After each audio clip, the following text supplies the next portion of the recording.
2026년 1월 국회 민법 일부 개정 법률안이 발의되었습니다. 이른바 교회 해산법. 들어보신 적 있으신가요? 이 법안 이야기를 들었을 때 많은 분들이 이렇게 생각하셨을 겁니다. 통일교랑 신천지 잡으려는 법 아닌가요? 우리 교회랑은 상관없는 법 아닌가요? 오늘 이 영상을 끝까지 보시면 그 생각이 얼마나 위험한지 알게 되실 거예요. 끝까지 함께 해주시고 구독 버튼도 눌러주시면 감사하겠습니다. 먼저 이 법이 정확히 무엇인지 알아야겠죠. 2026년 1월 9일 무소속 최혁진 의원 외 11명이 발의한 법안이죠. 공식 이름은 민법 일부 개정 법률안입니다. 언론에서는 통일교 신천지 방지법이라고 부르고 있고요. 이 법안의 전체 취지는 이렇습니다. 비영리법인 규제 강화. 현행 민법은 비영리법인이 공익을 해치는 행위를 할 경우 주무관청이 설립허가를 취소할 수 있다고 규정하고 있지요. 그런데 기존 법은 공익을 해치는 행위라는 표현이 너무 추상적이었거든요. 이번 개정안은 그 기준을 더 구체적이고 강력하게 만들겠다는 내용입니다. 종교법인을 포함한 모든 비영리법인이 적용 대상이고요. 교회를 명시하지는 않았습니다. 그런데 여기서 중요한 게 있죠. 특정 종교를 명시하지 않았다는 말은 어떤 교회도 예외가 없다는 뜻이거든요.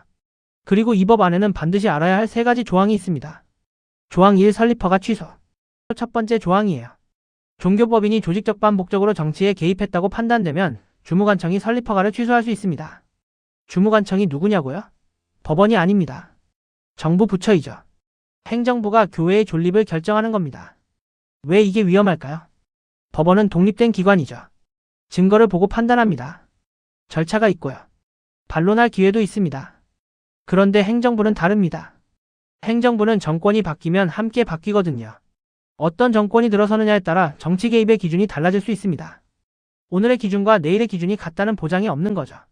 교회의 우호적인 정권도 있고 그렇지 않은 정권도 있잖아요. 교회의 존립을 그 판단에 맡기겠다는 겁니다. 조항 2 공무원 교회 출입. 두 번째 조항입니다. 주무관청 소속 공무원이 교회에 직접 들어와 장부와 서류를 검사할 수 있는 권한이 생기는 거예요. 그런데 여기서 중요한 게 있습니다. 이 검사를 위해 법원의 영장이 필요하지 않아요. 특별한 범죄 혐의도 필요하지 않고요. 주무관청이 필요하다고 판단하면 됩니다. 누가 필요하다고 판단하냐고요? 행정부이죠. 조항 3 헌금 국고 귀속. 세 번째 조항입니다. 허가가 취소되면 교회의 자녀 재산이 국고로 귀속되는 거예요. 성도들의 헌금으로 지은 예배당이 국가 재산이 되는 겁니다. 자, 이제 왜 크리스천이 이 법에 반대해야 하는지 말씀드리겠습니다. 첫 번째 이유입니다. 이 법은 종교법인이 조직적, 반복적으로 정치에 개입하면 해산할 수 있다고 말합니다. 그런데 문제는 정치 개입이 무엇인지 법안이 명확하게 정의하지 않는다는 거예요. 그 기준을 행정부가 정합니다. 생각해 보십시오. 낙태 반대 설교, 동성결혼 반대 발언, 차별금지법 비판. 이것들은 성경에 근거한 신앙의 고백이죠. 그런데 행정부가 이것을 특정 정치 세력을 지지하는 조직적 발언으로 해석하면 어떻게 됩니까? 막을 방법이 없습니다. 기준을 정하는 사람이 곧 판사가 되는 거거든요. 성경적 설교를 정치 개입으로 규정할 수 있는 법적 도구를 국가에 쥐어주어서는 안 됩니다. 두 번째 이유입니다. 이 법의 적용 대상은 모든 비영리법인입니다. 통일교 신천지라고 명시하지 않았어요. 교회도 비영리법인이죠. 오늘 이 법을 만든 정권은 이단을 겨냥했을 수 있습니다. 그런데 다음 정권은 다른 교회를 겨냥할 수 있어요. 법은 만든 사람의 의도대로만 사용되지 않거든요. 한번 만들어진 도구는 누구나 집어들 수 있습니다. 세 번째 이유입니다. 허가가 취소되면 교회의 자녀 재산이 국고로 귀속됩니다. 성도들의 헌금으로 지은 예배당이 국가 재산이 되는 거예요. 이것이 왜 중요할까요? 교회의 재산이 없으면 모일 수 없습니다. 예배 공간이 없으면 예배 드릴 수 없어요. 재산 몰수는 단순한 경제적 처벌이 아닙니다. 교회 공동체 자체를 해체하는 수단이에요. 그리고 그 위협이 존재하는 것만으로도 교회는 스스로 입을 다물게 됩니다. 설교하기 전에 먼저 이게 문제가 될까 눈치를 보게 되는 거죠. 따라서 크리스천은 이 법에 반대해야 합니다. 복음을 전할 공간과 자유를 지키는 것은 신앙인의 책임이기 때문이에요. 오늘 이 영상으로 이 법에 어떻게 응답해야 할지 성경적 근거와 함께 살펴보겠습니다. 이 법이 발의된 이후 기독교인들 사이에서는 2가지 반응이 나왔습니다. 하나는 이건 우리와 상관없다. 다른 하나는 교회가 정치에 개입하니까 이런 법이 나오는 거 아니냐. 먼저 첫 번째 반응부터 살펴보겠습니다. 많은 분들이 이렇게 생각하시죠. 이 법은 이단을 겨냥한 법이다. 우리 교회는 그런 짓을 하지 않으니 해당 사항이 없다. 충분히 이해할 수 있는 생각이에요. 실제로 언론도 이 법을 통일교 신천지 방지법이라고 부르고 있으니까. 그런데 이 생각에는 치명적인 오류가 있습니다. 이 법안 어디에도 통일교 신천지라는 단어가 없거든요. 적용 대상은 모든 비영리법인이에요. 교회도 비영리법인이죠. 그리고 더 중요한 것이 있습니다. 아까 말씀드린 것 기억하시죠? 정치 개입의 기준을 행정부가 정한다고 했습니다. 여기서 매우 구체적인 예를 하나 들어볼게요. 성경은 동성애를 죄라고 명확하게 말씀합니다. 레위기 18장, 로마서 1장, 고린도전서 6장. 이것은 성경이 수천 년간 일관되게 가르쳐 온 진리죠. 목사가 강단에서 이것을 설교하는 것은 성경적 의무입니다. 그런데 현재 전 세계적으로 동성애 관련 차별금지법이 확산되고 있잖아요. 이 흐름 속에서 동성애를 죄라고 설교하는 행위가 어떻게 해석될 수 있을까요? 성소수자 차별을 조장하는 정치적 발언, 반복적으로 특정 집단을 혐오하는 조직적 행위. 이렇게 해석될 수 있는 구조가 이 법 안에 이미 만들어져 있거든요. 성경 말씀을 그대로 전하는 것이 법적 처벌의 근거가 될 수 있다는 겁니다. 오늘 우리가 조용히 있으면 이 법이 우리를 건드리지 않을 거라는 생각. 그것이 바로 이 법이 만들어내는 가장 강력한 효과입니다. 교회가 스스로 입을 다물게 만드는 거죠. 그것이 이 법의 진짜 목적일 수 있습니다. 자, 이제 두 번째 반응입니다. 교회가 정치에 개입하니까 이런 법이 나오는 거 아니냐. 이 반응의 배경에는 한 사건이 있어요. 2025년 부산 세계로교회 손연보 담임 목사입니다. 이분은 대선 기간 동안 예배 중에 특정 후보를 지지하는 발언을 반복적으로 했습니다. 선거관리위원회로부터 수차례 경고를 받았고요. 그럼에도 같은 행위를 계속했죠. 결국 공직선거법 위반으로 구속 기소되었습니다. 2026년 1월 1심에서 징역 6개월에 집행유예 1년이 선고되었고요. 여기서 저는 먼저 이것을 짚겠습니다. 예배 강단에서 특정 후보 지지를 반복적으로 호소하는 행위. 그것이 선을 넘는 발언이었다고 볼 수 있습니다. 그 점은 충분히 인정할 수 있어요. 공직선거법은 종교기관도 예외가 아니거든요. 그런데 여기서 중요한 질문이 생깁니다. 목사 개인의 과도한 정치 발언, 그리고 교회 전체의 사회적 발언권. 이 두 가지는 같은 문제가 아닙니다. 이런 질문을 드려볼게요. 어느 목사님이 성경을 연구했습니다. 그리고 지금 논의되고 있는 어떤 법안이 혹은 어떤 후보가 성경의 가르침에 정면으로 반한다는 판단을 내렸어요. 그 목사님은 어떻게 해야 합니까? 그냥 침묵해야 할까요? 우리는 좌파도 우파도 아닙니다. 우리는 하나님 나라를 구하는 사람들입니다. 우리의 기준은 진보도 보수도 아니에요. 하나님의 나라와 의죠. 그 기준으로 세상을 바라볼 때 어떤 법안이 생명을 죽이는 방향으로 가고 있다면, 어떤 정책이 창조 질서를 무너뜨리는 방향으로 가고 있다면 그것을 말하는 것은 정치가 아닙니다. 신앙의 고백이에요. 반대의 경우도 생각해 보십시오.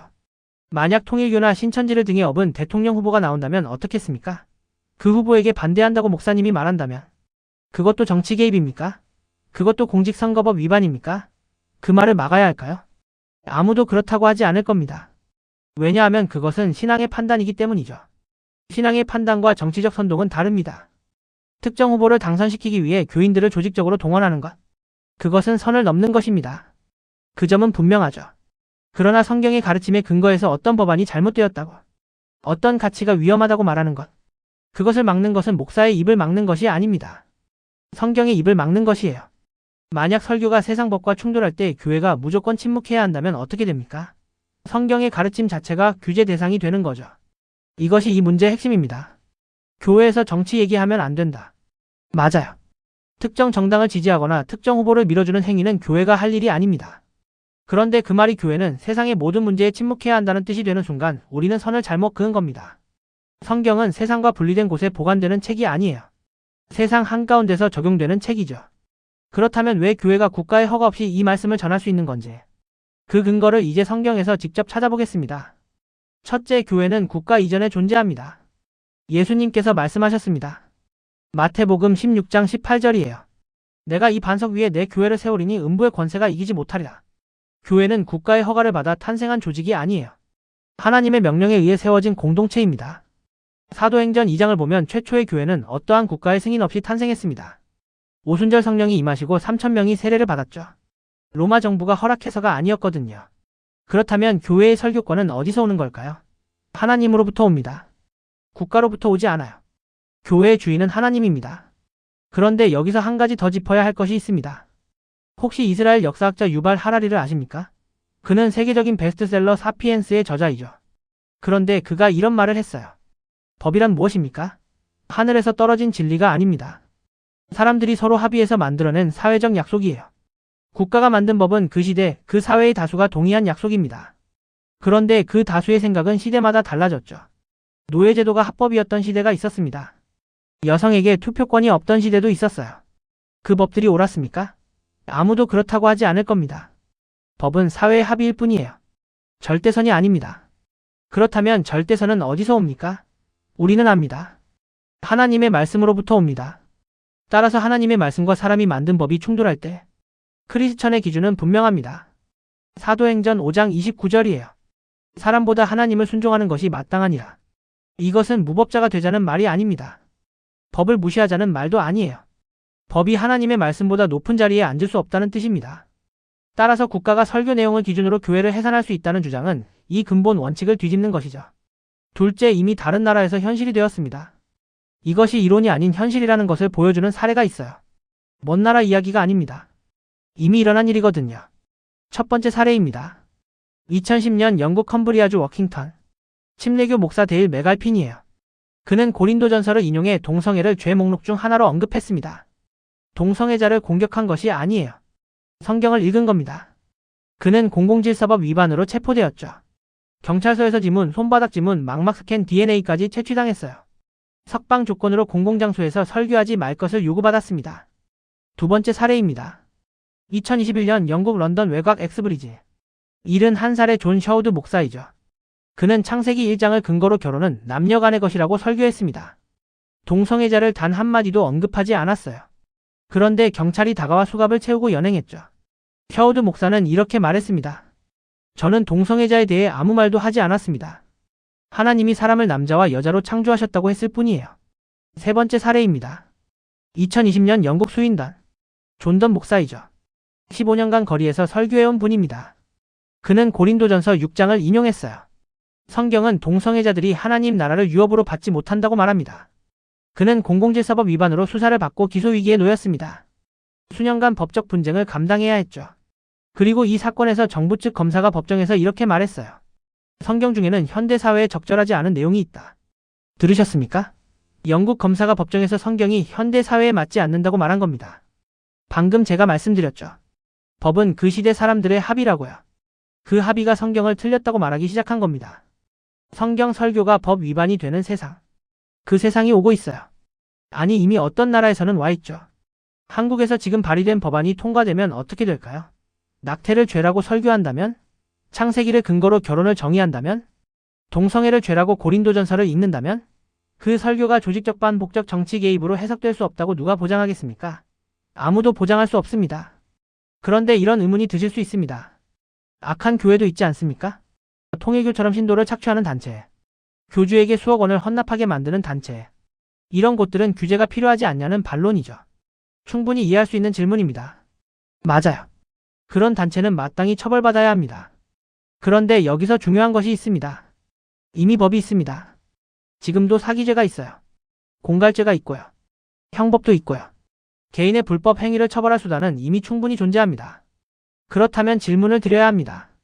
그런데 왜 교회 해산법이 필요합니까? 한번 생각해 보십시오. 어떤 대기업의 대표이사가 선거 기간에 특정 후보를 지지하는 발언을 했습니다. 그것이 문제가 되었어요. 그렇다면 그 CEO를 처벌하면 됩니다. 그런데 만약 국가가 이렇게 말한다면 어떻겠습니까? CEO가 잘못했으니 그 회사의 모든 재산을 국고로 귀속하겠습니다. 말이 됩니까? 아무도 그게 정당하다고 하지 않을 겁니다. 그런데 교회에는 그 논리를 적용하겠다는 거예요. 그리고 여기서 한 가지 더 생각해 보셔야 합니다. 그 재산은 누구의 것입니까? 교회 건물은 어떻게 지어졌습니까? 성도들의 헌금으로 지어졌죠. 매주 예배드리며 드린 헌금입니다. 자신의 소득에서 떼어드린 돈이에요. 어떤 분은 10년, 어떤 분은 20년을 드렸을 겁니다. 통일교 신도든 신천지 신도든 마찬가지입니다. 그 사람들이 드린 헌금도 그들의 개인 재산에서 나온 것이에요. 그 재산을 국가가 몰수한다는 것은 결국 그 구성원 개개인의 재산권을 침해하는 것이기도 합니다. 지도자의 잘못을 이유로 구성원 전체의 재산을 빼앗는 것. 이것이 과연 정의로운 법의 모습일까요? 그리고 마지막으로 이것을 기억해 주십시오. 칼날은 누구나 집을 수 있습니다. 오늘 정치적으로 불편한 교회를 향해 만들어진 법. 그 법을 나중에 다른 정부가 집어들면 어떻게 될까요? 진보 정권이 만든 법을 보수 정권이 사용할 수도 있어요. 보수 정권이 만든 법을 진보 정권이 사용할 수도 있죠. 법적 도구는 만든 사람의 의도대로만 사용되지 않습니다. 한번 만들어진 칼은 누구나 집어들 수 있거든요. 오늘 함께 긴 여정을 걸어오셨습니다. 법 조항도 살펴봤고요. 실제 사례도 봤죠. 그런데 오늘 이 모든 이야기의 끝에서 저는 한 가지를 말씀드리고 싶어요. 우리가 지키려는 것은 무엇입니까? 교회 건물입니까? 종교의 자유입니까? 헌법적 권리입니까? 물론 그것들도 중요합니다. 그런데 우리가 진짜 지키려는 것은 따로 있죠. 복음입니다. 죄인인 인간을 구원하시기 위해 하나님의 아들이 이 땅에 오셨다는 소식. 그 복음을 전할 수 있는 자유를 지키려는 것이에요. 낙태가 죄라고 말할 수 있는 자유. 동성애가 죄라고 말할 수 있는 자유. 예수 그리스도만이 구원의 길이라고 말할 수 있는 자유. 이것들은 정치적 주장이 아닙니다. 복음의 내용이에요. 그 자유가 지금 좁아지고 있습니다. 영국에서 이미 시작되었고요. 한국에서도 그 문이 열리려 하고 있죠. 그렇다면 우리는 어떻게 해야 할까요? 먼저 기도하십시오. 이 법안을 위해서가 아니라 이 땅의 복음을 위해 기도하십시오. 그리고 주변에 알리세요. 침묵은 동의로 읽힐 수 있어요. 사도행전 5장 29절입니다. 사람보다 하나님을 순종하는 것이 마땅하니라. 이 말씀은 베드로가 법정에서 한 말이에요. 감옥에 갇히고 채찍에 맞으면서도 포기하지 않았던 사람들의 고백이죠. 그들이 지킨 것은 건물이 아니었습니다. 복음이었어요. 우리도 그 복음을 받은 사람들입니다. 그 복음을 전할 책임이 있는 사람들이죠. 이것은 정치적 싸움이 아니에요. 신앙의 싸움입니다. 오늘 영상이 도움이 되셨다면 구독과 좋아요 부탁드립니다. 이 내용을 교회 지체들과 나눠주신다면 더 많은 분들이 알게 되실 거예요. 오늘도 함께 해주셔서 감사합니다.